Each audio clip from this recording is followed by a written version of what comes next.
پہاڑی زبان میں اپڈیٹ سنیے۔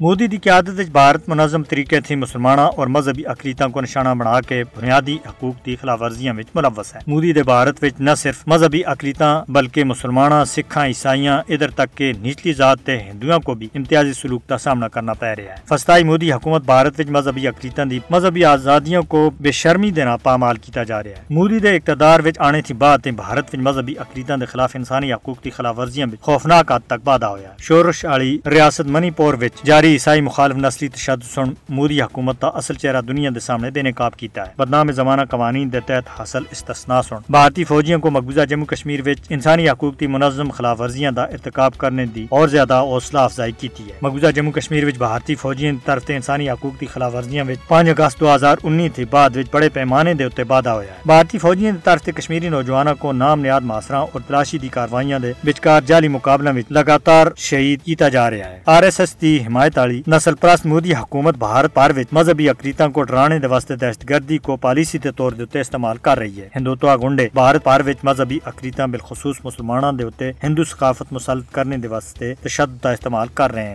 مودی دے بھارت سن حالیہ سالاں وچ کئی ایسے قوانین پاس کیتے ہیں جنہاں دے نفاذ سن مذہبی اقلیتاں دے واسطے زندگی مشکل بنا دیتی ہے۔ بھارت وچ BJP RSS دی حکمرانی تک مذہبی اقلیتاں دے حقوق اور زندگیاں خطرے دے دوچار رہ سن۔ اقوام متحدہ دے خصوصی نمائندے دا آخنا ہے کہ بھارت وچ بنیادی حقوق دی بددی ہوئی صورتحال بڑے پیمانے دے اتے خطرناک ہے۔ مذہبی اور دوئی اقلیتاں کو بڑے پیمانے دے اتے بدسلوکی دا نشانہ بنانے والے واقعات دی وجہ تھی بھارتی مظالم پوری دنیا دے واسطے ایک خطرہ بنتے جا رہے ہیں۔ بھارت وچ اقلیتاں دے اتے بلا روک ٹوک حملے عالمی برادری دے واسطے بھی بہت بڑا چیلنج ہے۔ اقلیتاں بالخصوص مسلمانوں دے حقوق کھسنے دے واسطے مودی کو پوچھا جانا چاہیے۔